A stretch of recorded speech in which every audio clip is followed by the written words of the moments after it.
And we're live. We're live here on Wednesday morning. New players are entering national team camp. Pochettino says MLS players are welcome aboard, and the international football kicks off around the globe. This is Wednesday morning Kickaround.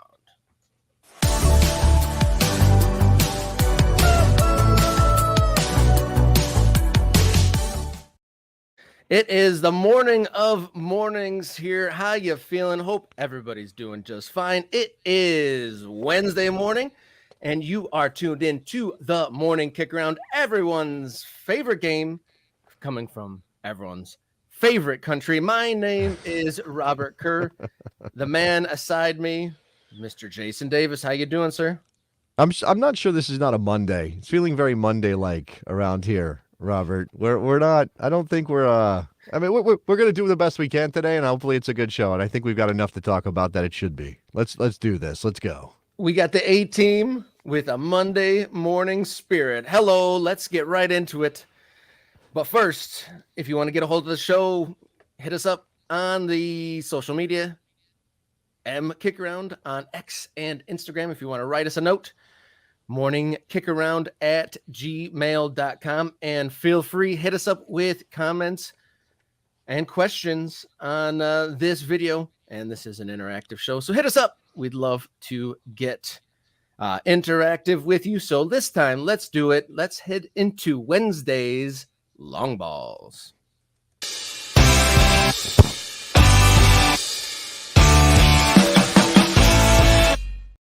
It is Wednesday, October 9th. Can you believe it?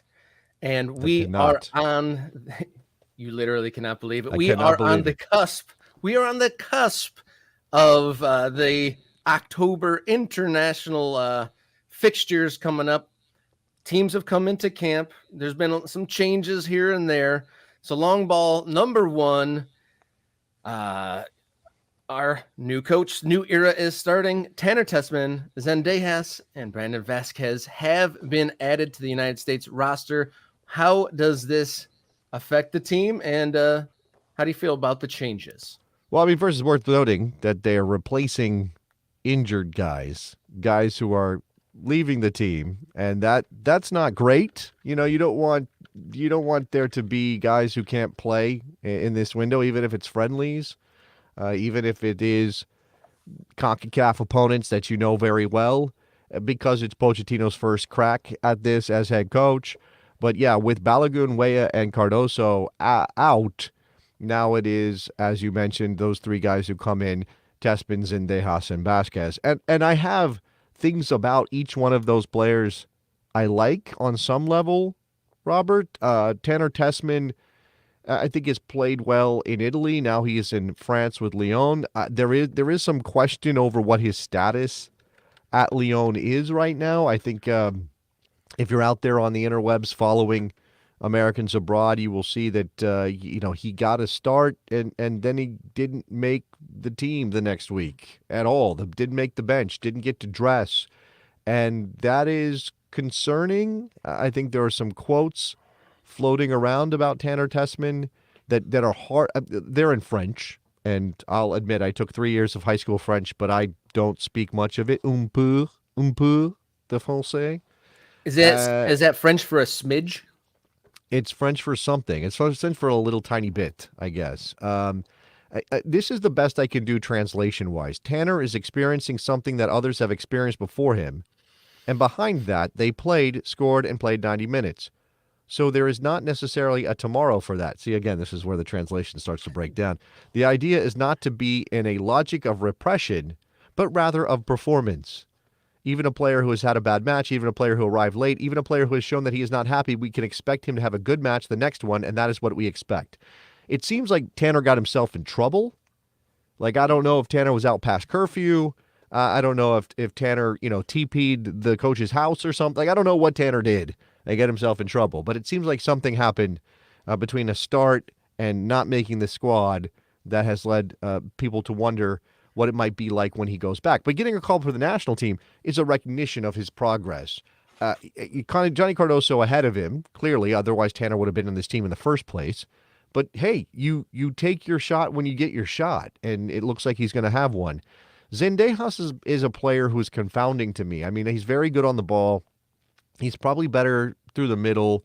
He doesn't really have a place in the middle for the U.S. men's national team with the way the United States has played in the past. Maybe that changes under Pochettino, but I kind of doubt it. He seems more like an option off the bench than anything else. And Brandon Vasquez, I hate to say this because I like Brandon Vasquez as a player. He's always been, seems like a good guy. But if he was good enough for the national team, he'd be getting called up ahead of guys like Haji Wright or Ricardo Pepi or whoever. And, I don't think it's about the league he plays in because the Mexican League is solid. And we're going to talk later about some quotes that Pochettino had about MLS players in the U.S. men's national team picture. So I don't know. Vasquez is a big-bodied player at that spot. We don't have a ton of those. So maybe he does bring something different. But also Pochettino's a guy who wants his forward line to be pressers and to be defenders. And I don't know if I see that out of Vasquez. No, not at all. I mean, he, is more of a peripheral player, you say? For the U.S. men's national team? Brandon Vasquez? Yeah, I mean, I think there's a very good chance he doesn't see the field at all over 2 games against Panama and Mexico. I mean, I think it's possible that even with Balogun out, that Vasquez as a replacement on the roster is there just to, he's just a body. He's just somebody to be there in training more than anything else. Otherwise, I imagine Pochettino would have called him up in the first place. I think Pepe is clearly ahead of him, and I think Josh Sargent's clearly ahead of him. And I think that if we talk about who might benefit most from Balogun missing out, I would say that is probably going to be Josh Sargent, who is a more well-rounded forward than pretty much anybody else in the pool. Injuries have slowed his ability to become a first-choice kind of player. Obviously, he was at the World Cup, and that was all messy at the forward position for Greg Berhalter. We'll see, but I have a sneaking suspicion that Pochettino is going to give Sargent a very, very good look in this camp. The team has been with their brand new coach just for a day or two now. There's already, new coach quotes coming out from the player, Anthony Robinson, already saying the training feels a little bit more intense under the new coach. Yeah? I mean, I'd hope so. I mean, yeah, sure. I'd hope but is that just like boilerplate for a player? Probably, entering a camp with a new coach. Well, I think it could be 2 things. It can be Jedi Robinson blowing some smoke because that's what you do when a new boss shows up. You blow some smoke, right? Hey, boss, you're doing such a great. That's so good for us, and talk to the media. Oh, yeah, of course, this boss is the best boss. I want to be playing for him. I mean, this is something that is sort of natural in human nature. I saw this from a Watke on Twitter that I thought was pretty funny. Early indications are Pochettino is focusing on getting us to try harder. It seems like a good strategy that in hindsight we probably should have thought of ourselves. Thank you. Yeah, I mean, that's pretty much where we're at, right? That we've got a team that now will try a little harder. Now, I mean, look, trying is a redeemable quality in this sport. It's important to try hard. And look, I do think it's extremely reductive and rather ridiculous that we boiled everything down at the end of the Berhalter regime to, these guys don't try hard because they're so comfortable. They're so complacent because they're so comfortable. And Greg is too buddy with them. And nobody feels like they have to play for their place in the team. I think it's extremely reductive to put all of our problems on that one thing, even if there was some truth and something in evidence that some of that was happening. But just by it, this is why the new manager bounce happens, right? In club football. It's why we talk about why teams seem to get better right after they fire a coach and bring somebody in. You know why? Because everybody's trying hard to impress the new guy. And there's a little bit of that. And it depends on, whether or not it lasts is obviously up to the manager and up to the focus of the players. And sometimes when we see it in club football, it's gone in 2 or 3 games. This needs to be something that is a regular feature of the U.S. men's national team. So, Watke's sarcasm aside, there is hopefully something to this. And Jedi Robinson, again, isn't just blowing smoke and trying to impress the new boss. He is speaking to something that really is in evidence, something that really is happening on the training field. I'm tempted to do a bad Scouse accent here for Jedi Robinson, but maybe I'll try. He doesn't have a Scouse accent. He's from London. What are you talking about? He's not from Liverpool, is he? Jedi Robinson? What's going on, Robert? I might be getting that mixed up, but definitely an English accent. Sure. Usually the lads are getting in on Monday or getting in on Sunday and training on Monday. The man But was we're born in Milton straight into it Keynes. and Milton training. Keynes. So I don't know where he grew up, but born in Milton Keynes, which is what, like the planned community of England that everybody hates on. It is definitely not Scouse, so omit that Well, from the record. came through Everton's academy, so I don't know. Maybe you're right. Maybe there's something to. I never thought of his accent. He's got a touch of Scouse. He's got a Okay, touch of it got a to him. touch of Scouse. Got it. Okay. And he says usually the lads get in on a Monday or getting in on Sunday after playing on Saturday, and you're not doing too much, just a little bit of recovery on the bike. But yesterday we were kind of just straight into it with a tough session, so we were kind of right away. We are here to work.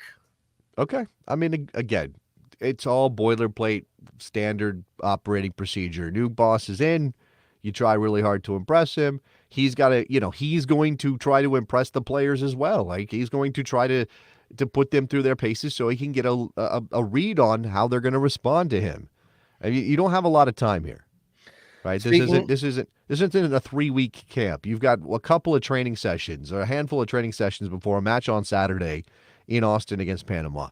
You might as well burn them hard. Maybe run them out there. Do something, do something intense to see what response you get. As a reminder, if anyone is planning to watch Saturday in Austin at 9:00 against Panama, and then a few days later in Guadalajara against Mexico. But long ball number 2, moving along, changing pace a little bit. One of the most famous coaches in the world right now, Jurgen Klopp, has a new job. Is it for a new club? No, it is for Red Bull. He is now becoming the global head of Red Bull Soccer. Yeah, first of all, interesting that the word soccer is in there instead of football. Red Bull, what, an Austrian company with their top club in Germany, German guy here, I mean German history behind their global program, and they're going with soccer. I don't know. Maybe that's just for us. I mean, this is obviously here. All of this is in English, and if they were using German, they'd say Fußball and not even football. They probably have the staffing to make those edits in the press releases. I bet. Yeah, I think they probably do. I mean, okay, so this is interesting on a couple levels. Number one, it takes off the board one of the biggest pieces in global management, right? One of the few top level managers who was not attached to a club is now off the board in Jurgen Klopp.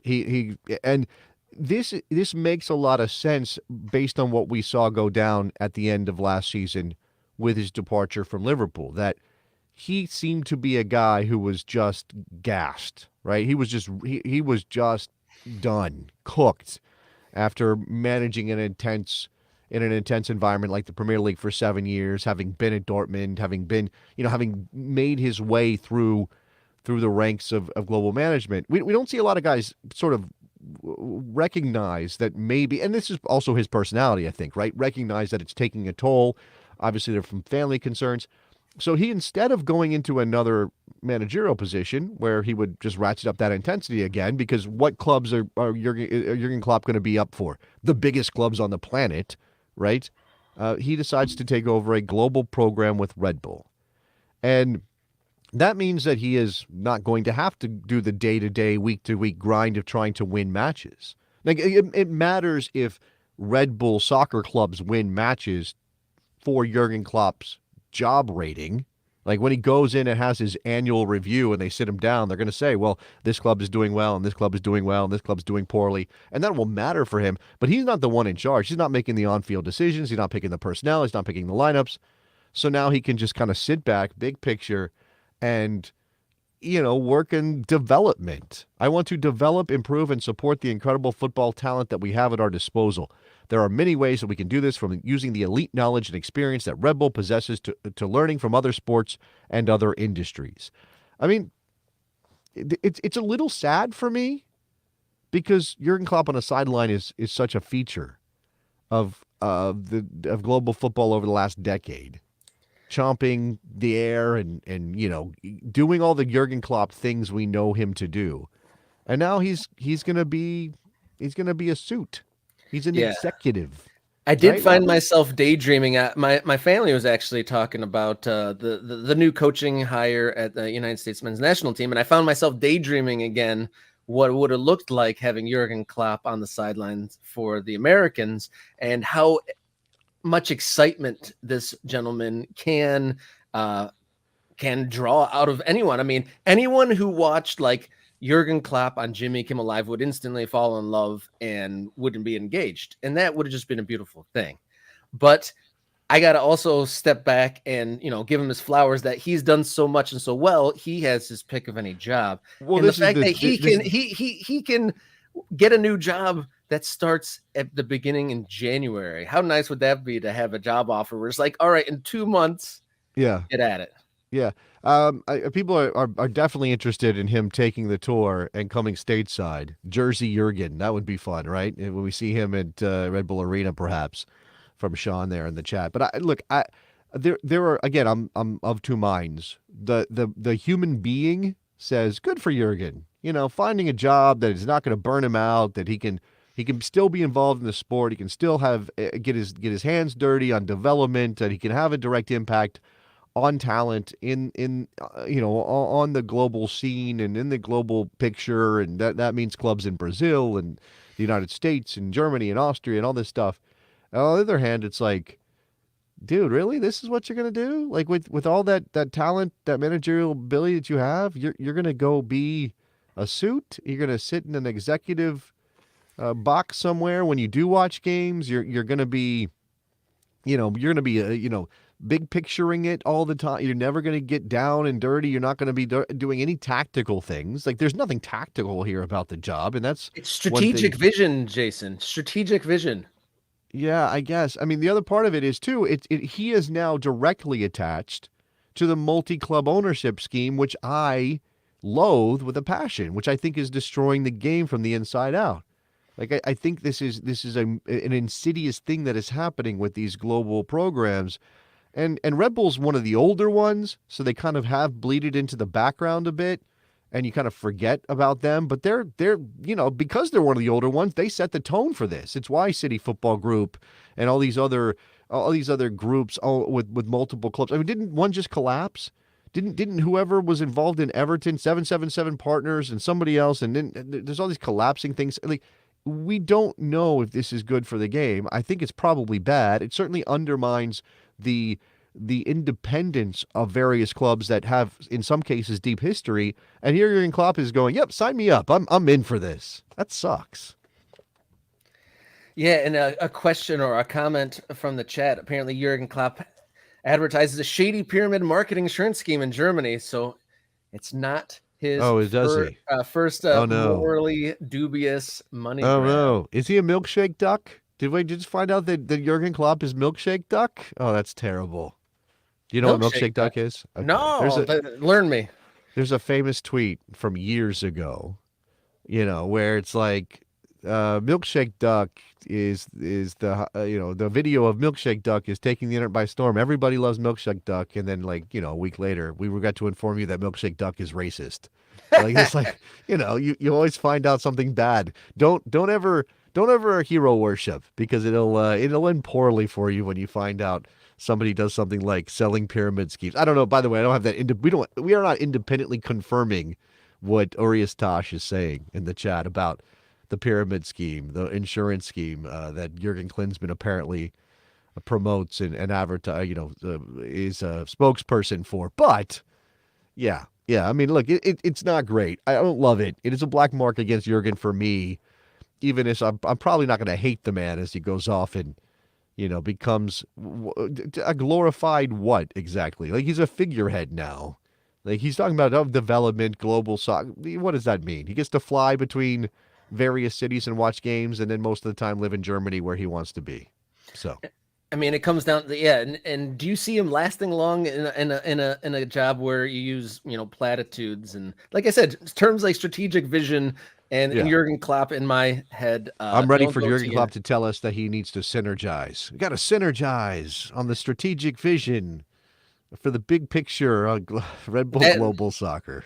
Can't lie, that would hurt my heart just a little bit. Not the glory of a national team stardom, but long ball number 3. We'll come back to Klopp later in the show, but we are on the cusp here on Wednesday. The actual games of this international camp are coming up here. It's probably starting Thursday and rolling through next Tuesday or Wednesday. I know the one that I'm looking forward to outside the United States, I'm looking forward to Spain. I couldn't get enough of Nico Williams and Lamine Yamal during the Euros, so having an opportunity to see them play again together would be awesome. Another reason to decry the downfall of Barcelona, that they could not afford Nico Williams to transfer there. But Spain, my pick of the international window, Spain versus Denmark on Saturday afternoon. How about you, Jason? Yeah, I mean, look, that's the Nations League in Europe, and I'm still, again, it's like, well, it's not the competition. I'm just saying, just seeing the teams. I understand that, but that's the thing. Like, the context, the competition matters for my excitement level. Yeah. Like, the only reason that I'm excited about the U.S. men's national team in this window is because these are the first games under Mauricio Pochettino. Right. Otherwise, the games mean absolutely nothing, and I don't love having to try to figure out how to feel about a friendly result, win or lose, or draw. And here in this case with Europe and the Nations League, what you've got is, again, UEFA's attempt to make every window count, which only ratchets up the intensity, which only creates this environment where now we're seeing players being absolutely ground into dust. And I just hope that we don't have we don't come out of this window with a bunch of players having picked up injuries or who have otherwise suffered for some reason, because their nations are playing games that quote unquote matter. Now, obviously, like, you could justify, let's not throw out our first team. Let's not throw out our best side when we go up against Denmark in the case of Spain on Saturday. But then again, Spain's so deep that you are still talking about some of the best players in the world who are the backups there for Spain. So I don't know. I do think if I'm going to pick something, I'm probably picking CONMEBOL qualifying. And I'll say that generally, that I'm thinking about CONMEBOL qualifying, but maybe specifically I'm thinking about Brazil, because you look at CONMEBOL World Cup qualifying and it is still, they're not even, this window represents halfway, if I'm not mistaken, in World Cup qualifying for CONMEBOL, because they play, everybody 8 games played so far. Everybody plays everybody home and away in World Cup qualifying down in South America, and because of that, you got to play 18 games, and right now, and it's still, again, is it early? Yeah, sure. Again, not halfway. It's pretty early, but Brazil has looked trash so far. Trash. I mean, certainly by their standards, absolute trash. Now, the thing is that they'll probably still make the World Cup regardless of how trash they are, because now there are more spots available, and 7th place goes into the Intercontinental Playoff in a 10-team confederation. I mean, that's kind of ridiculous. In this window, Brazil has the 2 lowest ranked, the 2 bottom teams in the table at the moment in Chile and Peru. Probably they'll be fine, but if they win those games like 1-0, it's only going to be more gnashing of the teeth down in Brazil, because that's not who they're supposed to be. Yeah, for context on how bad Brazil have been, it's not just been the way they've appeared, but they have lost 4 of their last 5 matches, which I don't know if that's unprecedented or not, but I certainly don't recall Brazil feels losing unprecedented. I mean, it doesn't feel like it. Yeah, it's like it's like when Michigan is bad. It's like, this is weird. Why is Michigan bad right now? Now, obviously, Michigan's been pretty good recently, but that's the thing. You don't think of it as being a cyclical thing when it comes to Brazil, and especially because of the talent at their disposal. You say they've lost 4 of their last 5. The last one out was a loss to Paraguay in that September window. And you look at it, I mean, Rodrigo, Endrick, and Vinicius were the starting forward line for Brazil in this game, and they couldn't find a goal against Paraguay? What is going on here, Dorival Jr.? That's the head coach of Brazil right now. Yeah, that could be a part to do with it, because of the coaching carousel. I don't know if it's a carousel or insecurity at the coaching position, because Ancelotti was supposed to be there, and now they have a domestic guy that people think are just kind of like keeping the seat warm, so to speak, for Ancelotti, but I haven't heard much talk of that being a reality in a long time. And then talking about cyclical nature, just seeing Chile after being, one of the forces in South America for about a decade, it's wild to see them be a bottom feeder now too. Well, I mean, yeah, you talk about the way it can change. If you're not Brazil and you're not pumping out talent, and Chile certainly isn't a country that can pump out talent like Brazil, well then sometimes it goes that way. Sometimes you find yourself down there near the bottom. And remember, it was Bielsa who really turned Chile into that team that could win things in South America. And now he's coaching a different South American team, trying to figure out how to get not just into the World Cup, but to do something there. So activity going on all around the world. Nations League in Europe qualifying in South America, and then here stateside, looking forward to some friendlies. Let's take a quick breath, recover from our long balls, and we're going to move on to something pretty hot. It's Wednesday's Hot Topic.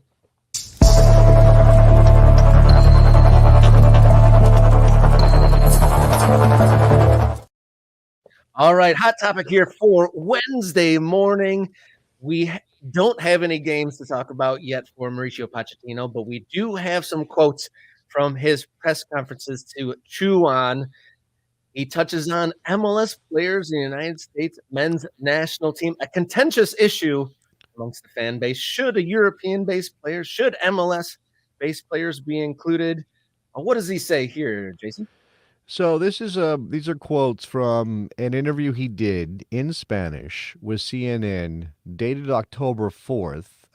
He does also mention Lionel Messi as kind of context for these quotes. He says, we see great players like Lionel Messi competing in MLS, and kind of gives MLS some of its flowers. And then he says, I think we also have to believe that the players who are competing in MLS will also have the opportunity to be able to demonstrate their talent in the national team. There are many players who are in Europe and who don't play much and who don't compete. And there are other players who are in MLS or in different leagues that compete. And perhaps those players are in better shape to perform than players who perhaps don't compete weekly. So I don't, this is before he stepped onto the field to coach the team that he called up for the games against Panama and Mexico. So that the context is a little, this is before he actually was working with any players. But I think it's interesting that he's bringing this up. Now, no coach is going to say bad things about any potential pool of national team. Like, why would you step in and go, you know what, MLS players? No, we don't need them. We can't have them. You're limiting yourself pretty immediately there. He's a smart guy. He's not going to do that. Whether this is legitimately his belief that players who are playing in Major League Soccer should be ahead of players who aren't playing in Europe, I don't think you can generalize this, Robert. I think this has to be individual player by individual player. And can you risk throwing a guy into a meaningful game for the U.S. men's national team if he hasn't played a meaningful match for his club team in Europe in weeks? Do you have a better option? I mean, that's the thing. Is the player from MLS or wherever else better? Like, how do you? He's got metrics. He's got eyes. He's trying to figure that stuff out, and we can't know until we see what kind of team he puts on the field in these matches. But obviously, in matches that actually matter. Well, this, at the end of the day, I mean, this is a people business, and that means subjectivity and, analysis of the situation has to come into play. I mean, what are you going to say? Hypothetically, the best player on Inter Miami was an American player, and he was playing game in and game out. There's no way you just out of hand discount him and throw him on the trash heap because of the league he played in compared to someone who's like getting sparse minutes at a mid-table team in Europe. Like, that just wouldn't make any sense. And to your point, I mean, part of being a national team coach is you're a politician to a degree, or you have to play the politics game. And like you said, you don't want to sully a whole swath of your talent pool right off the bat. I mean, who knows if he's even gone to an MLS game yet and knows what that level even really I think he like has. For himself. No, I think he has. I mean, I think he's at least watched MLS. I mean, again, there's no sense at all. I don't think that any modern manager hired for a job like this is going to be the type of guy. I don't know. You say what you want about Jurgen Klinsmann, but Jurgen Klinsmann got the job with the U.S. men's national team off the back of what he did for Germany in 2006, and the fact that he was a world famous former player who was outspoken, who lived in the United States and had an affinity for the American game. Right. I think a lot of what happened with Jurgen Klinsmann comes down to Sunil Gulati's fixation on getting a big name to coach the U.S. men's national team before we were in a position to attract somebody like Mauricio Pochettino, maybe. Although I know that I've seen the quotes from JT Batson that said, we actually didn't know who we could attract for this job until we asked. Like, we just asked, hey, would you be interested? And we were surprised to see that, yes, somebody like Pochettino was interested. Like, maybe U.S. soccer was holding itself back is the point there.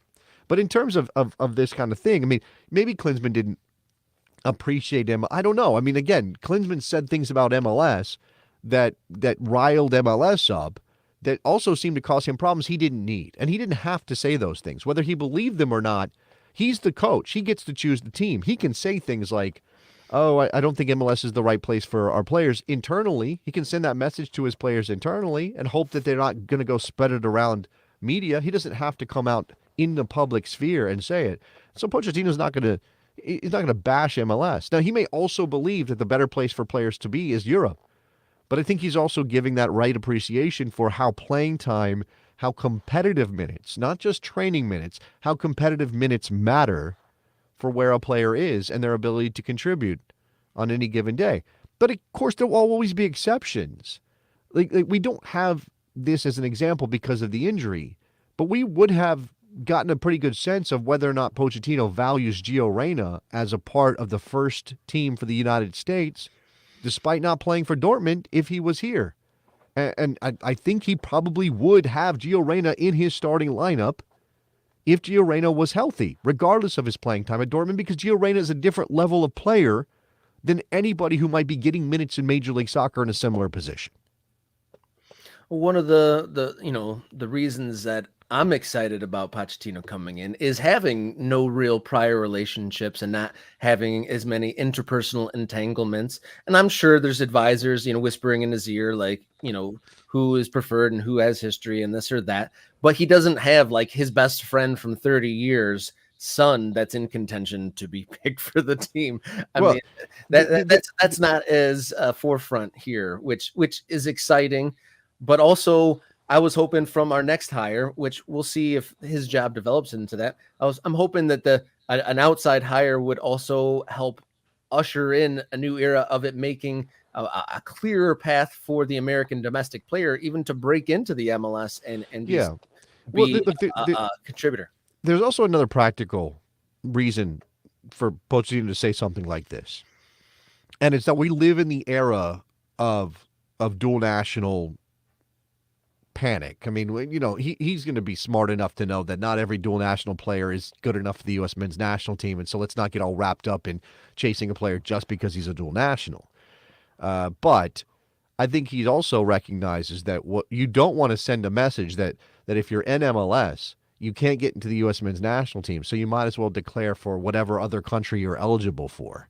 Right. And some of these players are looking to move to Europe, but haven't gotten there yet. Right. And maybe don't know exactly when that's going to happen for them. And they're not sitting there going, well, I guess I'll just wait until I'm 23 and in Europe before I'll care about making the national team. No, they want to make the national team now. Right. You want to give as many incentives for players to perform as possible. And this doesn't have to be a referendum on MLS. This doesn't have to be the national team coach's opinion, whether it's Klinsmann, Arena, Pochettino, whoever, doesn't have to be a referendum on Major League Soccer. A smart coach is going to keep the pool as big as possible because he may need to reach into that pool to find a player here or there, right? And he's not going to, the smart coach is not going to eliminate any part of his pool from his thinking, publicly or otherwise, because it doesn't make any sense. And Nate has a point that there's something to putting pressure on players who are in Europe who aren't playing, right? He's saying, hey, MLS players who are competing every week might be ahead of a European-based player who is only training and not getting competitive minutes. Hey, go find some minutes, people. And maybe Pochettino, I mean, this is another knock-on effect of hiring a manager like Pochettino with his reputation and the recognition that people have of his abilities in Europe, just the friendships and the networks that he has. People are going to pick up the phone for him. He may be able to help those players find places to play. He may be able to nudge things along in ways that the previous managers couldn't, although I think that's overstated how much of a role that a national team coach actually has in any of that. The cachet of Pochettino, he knows what a world-class player looks like. If he was to call somebody and give him a nudge, hey, why don't you check this player out or this player out, they would definitely, that holds a bit more weight than from previous coaches for sure, just because of who he is and where he's been. Yeah, it doesn't, I mean, he's not going to, change anyone's mind, you think, but he would more likely be a better reference on the resume for a player looking for a position. And hopefully this also makes players looking for a new club consider how likely they are to be playing. Yeah, look, if you are not a fan of MLS, if you don't think MLS is the kind of level that our national team players should be playing at, you may think this is a negative, because what if a player's in Europe and not playing regular minutes and thinks, well, I need to get to MLS where I know I'll play and then I'll get called up for the national team.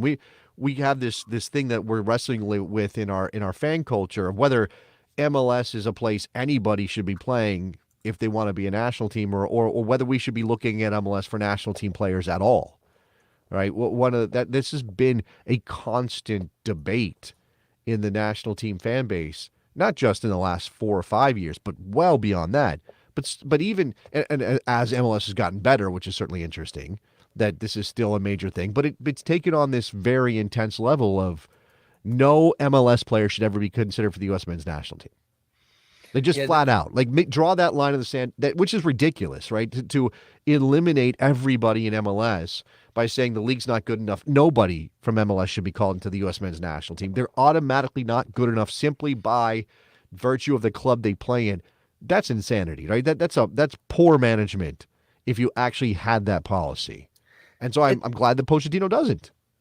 Anytime you're dealing with people, and just like a good motto in life is to have balance. If you're extreme one way or another, you're missing out on something. So if I think that original premise was, you want to see the players challenging themselves. Okay, so maybe the first challenge is make it to MLS. And if you are just absolutely dominating and you look like you're starting to become the big fish in the small pond, then yes, seek the next challenge, right?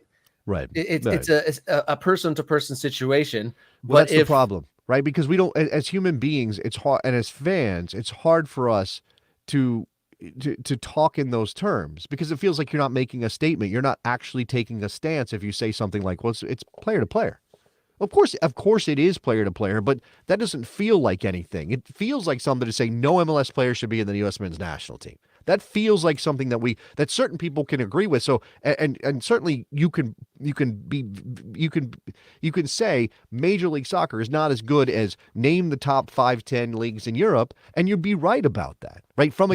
In a general way, you would be right about that. But as is always the case, which is something that is very difficult for us to wrap our heads around, individual players thrive in different circumstances because of circumstances. And Christian Pulisic is a perfect example of this. Now, he's still doing it at a high level, so we don't have to wrestle with this thing about the league he plays in. But he goes from Chelsea, in one of the best leagues in the world, and he's having an absolute disaster of a time. He goes to Milan with a coach who believes in him, and now another coach who believes in him, and an environment that is more appealing to him or more fitting with his personality, and he's thriving. Was he a bad player at Chelsea? No, of course he wasn't a bad player at Chelsea. Injury and circumstance. It's circumstance. It's not even to say that he couldn't achieve at Chelsea if things were different at Chelsea. It just that was not the place for him. And it doesn't make him a bad player that he couldn't achieve, or he couldn't continue to achieve things at Chelsea the way that he wanted to. It doesn't make him a bad player. There are players who universally could go from one club to another and be great. Those are world-class players. Those are the players we put in the Hall of Fame in our minds. Those players are few and far between, and certainly the U.S. men's national team doesn't have any of those players right now.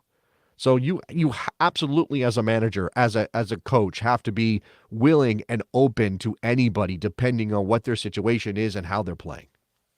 Hopefully we're there at some point here in the near future where that is the case, but not just yet.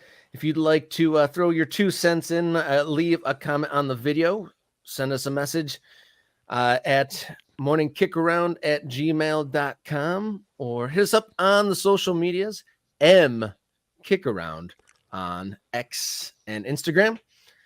Take a quick drink of water, cool down from that hot topic. We'll head straight into a culture war here on Morning Kickaround.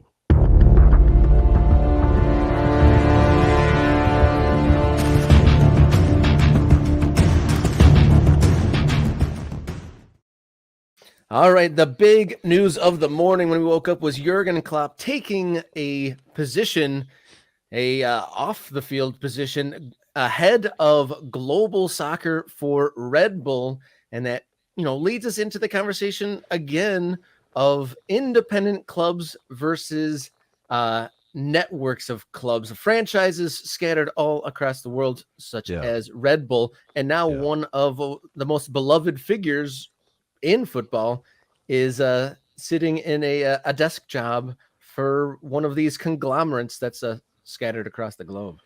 First of all, not you said one of the most beloved. That's you love Jurgen Klopp, right? Obviously. Yes, but I feel like that. I don't think. Yes, obviously, I have a personal affiliation. I'm a third-generation Liverpool fan or supporter, whichever way you want to say it. Well, all I wanted to say is not everybody loves him. Not but everybody at the same loves time, if Manchester United fans will concede that they like him.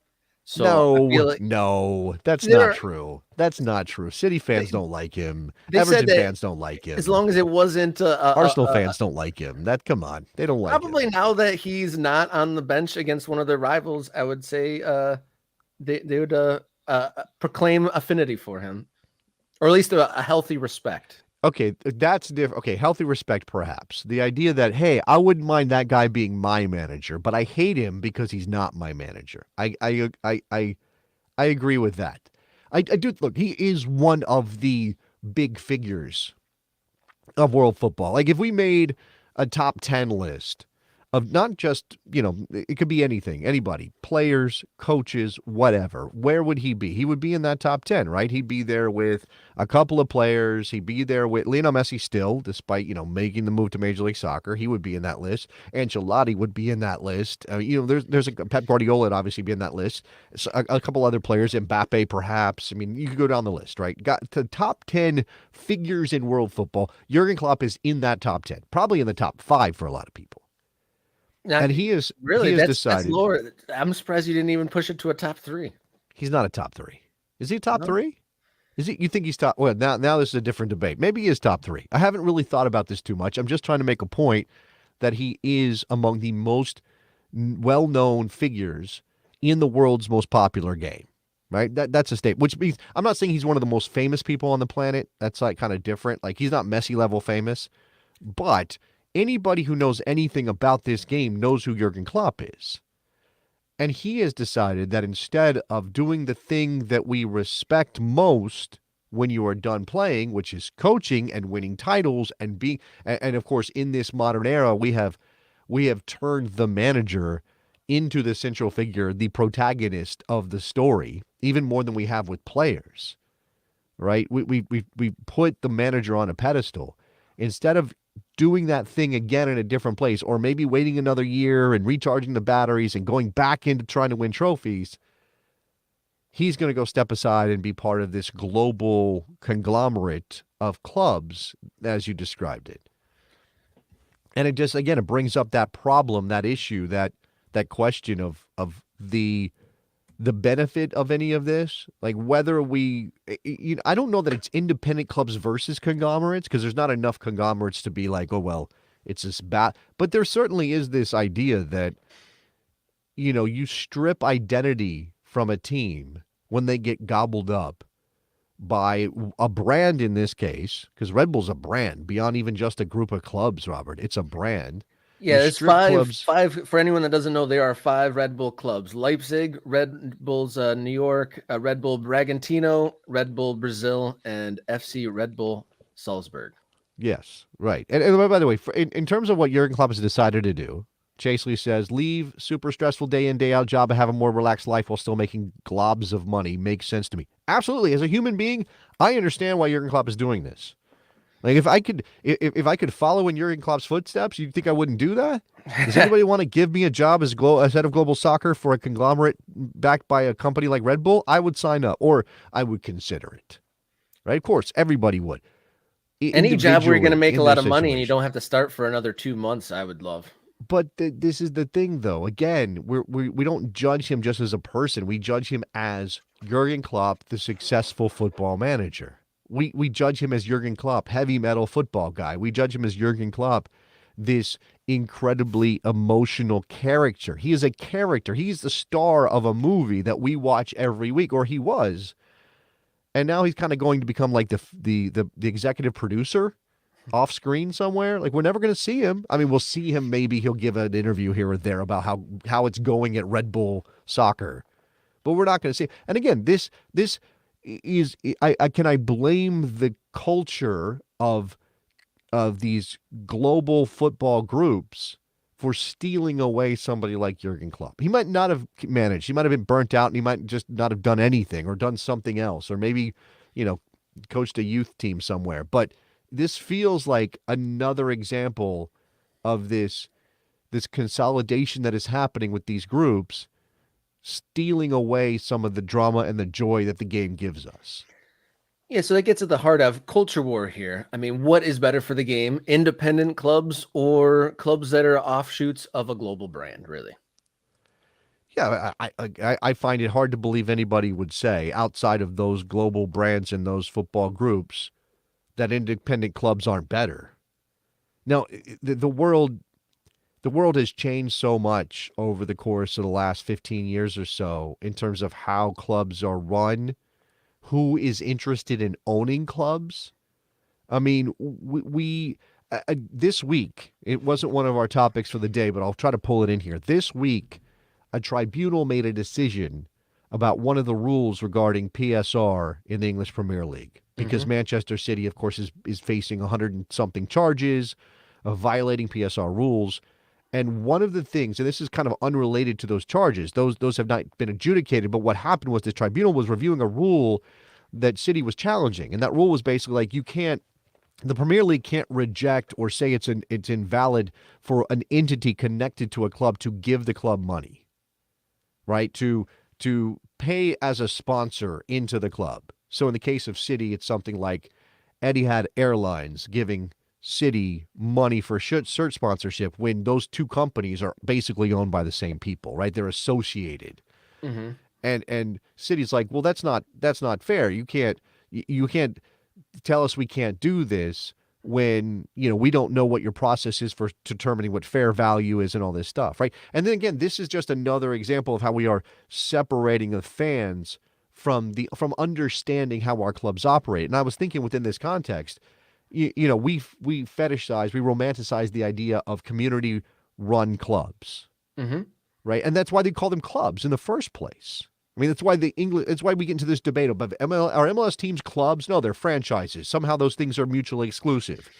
All right, we use clubs for other sports in this country, and nobody seems to have a problem with it, even though those are also franchises. But whatever, I get the idea that, hey, these are franchises, right? They were put into those cities by the league who went out and found owners, and it's never been this community thing. It's never been a bunch of people getting together and saying, we want to start a football team, and then finding somebody to put money into it. And then you have a board, right? And the ownership of the club isn't on one person or one group or one corporation or one private equity firm or whatever. It's this more of a community kind of vibe. It doesn't exist anymore. Like, we're done with it. That's over. So whether you say independent, if you present it as independent clubs versus these football groups, these conglomerations, fine. But what we're missing when we talk about it in those binary terms is that those independent clubs are also, in many cases, owned by wealthy individuals who have changed the character of the club, so it no longer is a team that is really entrenched in the community the way it used to be. Does that make sense? Oh, it totally makes sense. And just at the heart of it, just like the loss of what that might mean to have it be sort of a franchise and a global network is, I'm thinking of maybe here in the States, a minor league team. So the minor league baseball team closest by is the Toledo Mud Hens. I think it's like a AA affiliate of the Tigers. Great name, Toledo Mud Hens. Fantastic name. Would the residents of Toledo feel more connected and buy in more to their team if they were, trying to win their own league independently of sending their best players up to the Tigers? I would have to believe so. And if we are reducing the passion for the game in different cities across the planet, right, that over time, you got to think that, it's just being watered down. And the things that I don't know about you, but one of the things that drew me to this sport was the unleashed passion that there is on the field and in the stands. They've already somewhat dampened the goal celebration. People don't celebrate. People don't lose their minds when they score to the degree due to VAR. And are we going to do the same thing? Oh, my player just scored his 20th goal of the season. He's probably going to get shipped out. Well, look, everybody gets shipped out, right? We this is just another way of moving players around beyond what is already existing with the transfer market, right? And the way that players are transferred. Which, if you sort of, there's a difference, I think, mentally, psychically, in terms of like recognizing that your club operates at a lower rung compared to the world elite, right? And obviously everybody kind of has a sense of how much money does my club have? A lot, a little. I mean, have or have not. And if you have a player who breaks out, who scores a ton of goals, and you're not at the highest level, and okay, either a second division, maybe a lower division team at that point in your history, or maybe you were in Major League Soccer or something, you recognize that player's not long for this team if he continues to perform at that level, because somebody will come in and buy him. There's a difference between that and, as you said, the idea that you're a minor league outfit for a top-level team. And Americans don't really respect. Americans barely even will call a minor league team a professional team. There is a harsh divide between major and minor league here. Oh, absolutely. Yeah, mentally. Like, again, the difference in this country when it comes to that stuff, since if you want to bring up baseball, and I grew up on minor league baseball, loved it. Now, I was a kid, I didn't know any better. But there's definitely like, oh, minor league baseball, that's just a fun thing you do in the summer sometimes to kill an afternoon. Yeah. When you support a Major League Baseball team, everything's about winning. Everything's about winning the World Series. That's the point of supporting the team, is that you want to win the title and be the champion, right? And hopefully beat the Yankees. Sorry, I got to get that in there. But, and that bringing that mentality to soccer is extremely troubling. It undermines, because the beauty of our game, the beauty of soccer that makes it different, is because it's global and because not everybody can be playing at the same intense high level. You make a bargain with yourself. You recognize, hey, it's okay, right? It's sort of like rooting for a college football team. You recognize those aren't the best players. They're not the elite of the elite. If they went up against an NFL team, they will get demolished. Doesn't matter how good they are, right? They get absolutely crushed. But you're supporting it. You're rooting for it because it's your team, because you have some connection to it, because you have pride in it, because you come from that place, or because you went to that school, or whatever it is. And when it comes to soccer, we kind of make that same bargain. I don't care if my team can't win the UEFA Champions League. It's my team, and I want to win the championship that's in front of us. And there's nothing wrong with that. You shouldn't look down your nose at anybody who supports a second division team in America or a third division team in America. Like we definitely first of all, we need those people as America, as we grow as a soccer nation. But more than that, they're just allowed to support what they want to support. But if you say now, hey, not only is your team lower down the ladder at a lower rung of quality than the highest levels of the game, but now also you are attached to a team that is higher in the hierarchy, and you're owned by the same people, and they're going to make decisions about who gets to go where and what kind of team you're going to have. It's not up to the people that run your club because they care about your club. presumably you hope that you have somebody in place that does that. It's not even an owner whose interest is in winning championships in that place for their own glory. And maybe to line their pocketbook if they can make more money out of it. It's now this diffused group of people, right? And they've got stockholders that they have to respond to, that they have to answer to, and oh, if we gotta find a way to maximize this, and we're gonna be pushing every decent player we have higher up the ladder when they're ready. And it's not going to be your team is its own distinct entity that has its own history. Your history will always be attached to another club in another part of the world run by the same people. That sucks, man. That sucks. Who was it in Spain that had an amazing year last year that's in the city group? Was it Getafe? Girona. Girona. And I mean, they had probably one of their best, seasons in generations. And there's an asterisk on it because you're like, oh, yeah, because it's a city club. Yeah, and again, you can sort of rationalize and say, well, they lost their three best players, right? Well, why do they lose the three best players? In any given year, a club like Girona, that's not a wealthy club, might lose their three best players because somebody comes in and buys them, and Girona has to say yes if the offer comes in. But in this case, you've got players you've got Savinho, who goes from Girona to City, back to City, right? He's on loan. Loans are a thing, I guess, but it just feels different, right? It feels different when you know that your team doesn't get to make the ultimate decisions about buy, sell, loan, it's somebody else in another place, in another city with different priorities. And that's where we're at. And now Jurgen Klopp is going to be, the puppet master, I guess, of one of those conglomerates. Yeah, that's part of it too. That's a little bit of a sinking feeling is Klopp kind of, rubber stamps this and legitimizes this whole setup in a way as being one of the leading figures. Yeah. I mean, and he joins that side. I mean, that genie is out of the bottle in terms of legitimizing. I mean, we're well past that, and I think a lot of fans either don't think about it, just kind of compartmentalize, which I guess I get. But there's also fans who are they do recognize this is going on, and maybe they feel, okay, you know what? The money is the power. What can I do about it? I either choose to engage with the game as it is and be disgusted sometimes, or I pull out and I'm no longer a soccer fan. And who wants to make that bargain? Who wants to walk away? Even as we rail against things like the Super League nearly happening, or multi-club ownership being a cancer in the game. Like, we don't want to walk away, which only again, this is the catch-22. This is the whirlpool we're in. It only gives the people who have the money the more power, because they know the fans aren't going to walk on them, even if they bastardize the game. Yeah, it's the conversation of commodifying a cultural thing. And teams and clubs are cultural items, and they've turned into commercial items essentially. And to further along the baseball co-stream is, look what happened in Oakland this year too, ripping the cultural gem away for commercial reasons. Looks like we're getting near the end, so if you want to jump into the conversation, hit us up at Kickaround on X and Instagram, and write us a note on morningkickaround@gmail.com. Got about 2 minutes to go in the show today. A couple fun notes. I think Mr.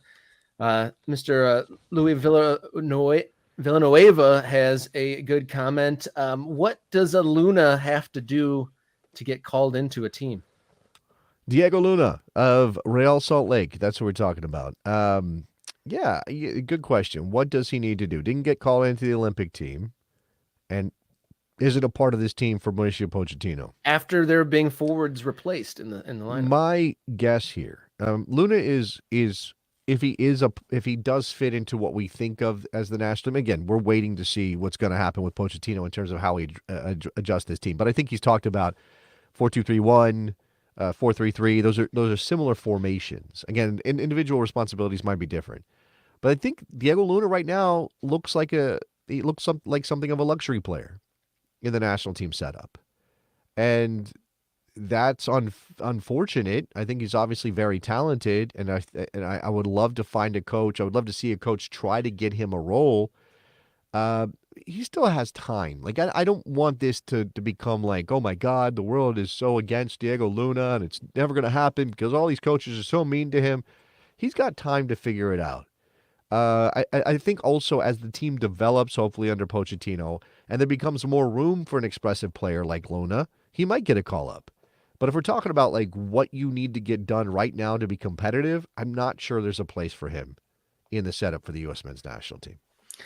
Thank you, everybody, for chiming in the comments. Be sure to tell your friends, spread the word. Morning kick around Monday, Wednesday, Friday. Yeah.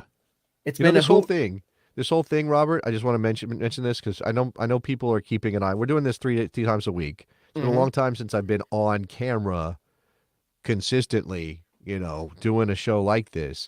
I'm trying to rotate the collection, the jersey collection, which hangs up right here in my studio right next to me. And I nearly put Oakland on today, but I wore Oakland. It's in our introductory video on the channel. So I felt like I needed to bring in another one. This is actually a shirt from the Chicago Police soccer team that a listener sent to me years and years and years ago. This whole thing, Morning Kick Around, is just another way for me to try to get people to send me jerseys. So, hopefully we get to that point where I could legitimately say, hey, we want me to wear your jersey on the show. I got to go. I only have so many. I think I only have 30. I got to grow the collection. Maybe we're at that age. We're at that age where almost all of our clothes that we wear were given to us. That's right. So I only wear gifts, and you've been blessed with many, it seems. I have been blessed with many. Lots of them hanging up behind me. This is only a fraction of the scarves that I own. I probably don't need anything else. But once you get going, and when it comes to soccer jerseys, you really can never have enough. You just really can never have enough. You can never have enough. The one that I'm on a mission that's been difficult so far to get. I need to get a middle fart jersey. I don't know what that is. That sounds weird. What is that? It's a second division team in Denmark that Eriksson came up with as a youth, and it has a hilarious name. They are Middle Fart FC. So they do have a hilarious name. Well, so I'm on the hunt for a Middle Fart jersey. In case anyone has one of those lying around, send them in to morningkickaround@gmail.com. Middle Fart Bold Club? Is that what that is? Middle Fart Bold Club. Thank you to Oriastash for giving us the name of that club. Middle Fart Bold Club. I didn't know they existed. I know about FC Santa Claus or whatever that is. Like, I want to get one of those.